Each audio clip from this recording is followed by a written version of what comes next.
देखिए हर खबर यहीं पर, सब्सक्राइब कीजिए TV9 भारतवर्ष। गलवान में मूंगी खाने के बाद लिपुलेख में ड्रैगन का डर्टी गेम सामने आया है। सीमा के पास 1000 जवानों को तैनात कर दिया गया है।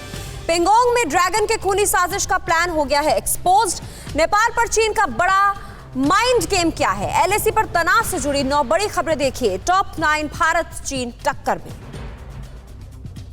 लिपुलेख में भारत के खिलाफ चीन की नई साजिश सामने आई है। लिपुलेख में नेपाल भारत विवाद में अब चीन की एंट्री हो गई है। चीन ने लिपुलेख के पास LAC पार जवानों की संख्या तेजी से बढ़ाई है। चीन ने वहां 1000 सैनिक तैनात किए हैं। लिपुलेख इलाका भारत, नेपाल और चीन की सीमाओं को मिलाने वाली जगह है, जो पिछले दिनों से काफी चर्चा में है।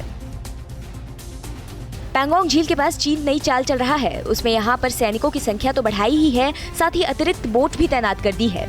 सूत्रों के मुताबिक पैंगोंग झील के पास चीन ने फिर से अपने तंबू गाड़ लिए हैं। 100 से ज्यादा चीनी सेना के जवान फिर से फिंगर 5 और 6 के बीच नजर आ रहे हैं। दोनों फिंगर्स के बीच 13 बोट तैनात हैं, जिसमें एक बोट पर करीब 10 जवान मौजूद हैं।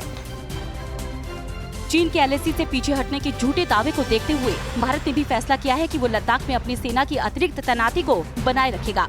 विवादित क्षेत्र पर भारत में चीन के राजदूत के हालिया बयान के बाद भारतीय सेना ने भी कहा है कि उसकी तैयारी दुश्मन की हरकत के मुताबिक होगी। इससे पहले सेना LAC पर 35,000 अतिरिक्त सैनिकों की तैनाती का फैसला कर चुकी है।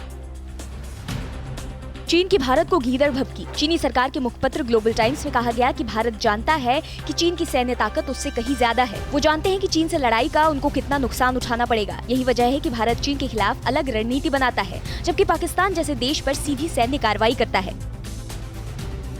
भारत के खिलाफ चीन लगातार नई साजिशें रच रहा है। नेपाल पर चीन का बड़ा माइंड गेम सामने आया है। चीनी राष्ट्रपति जिनपिंग ने नेपाल से दोस्ती के कसीदे पढ़े हैं। जिनपिंग ने कहा कि 65 साल से नेपाल चीन का बहुत करीबी दोस्त रहा है और हर हालत में चीन और नेपाल कंधे से कंधा मिलाकर साथ खड़े हैं। बता दें, चीन नेपाल के साथ बेल्ट प्रोजेक्ट में काम करना चाहता है।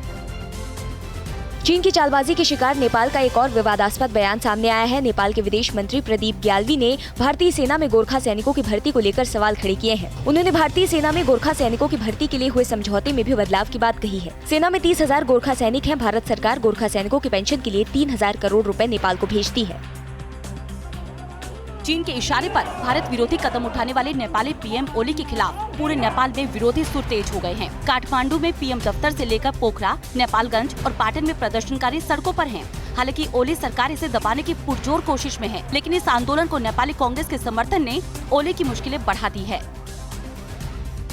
भारत के राफेल से पाकिस्तान में हड़कंप मच गया है। पाकिस्तानी मीडिया में एटम बम की गिनती की जा रही है। पाकिस्तानी मीडिया में राफेल के मुकाबले एटम बम की धौंस दिखाई जा रही है। ईद के बाद भारत की तरफ से POK पर अटैक की आशंका से पाकिस्तान घबरा गया है। लिहाजा इमरान और बाजवा POK में भारत विरोधी एजेंडा चलाने की रणनीति पर काम कर रहे हैं।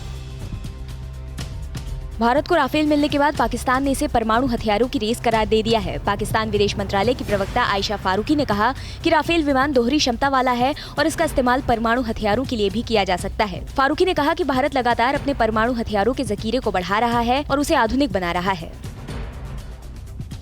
अड़ी सोमवार से शुक्रवार शाम 6 बजे सिर्फ TV9 भारतवर्ष पर।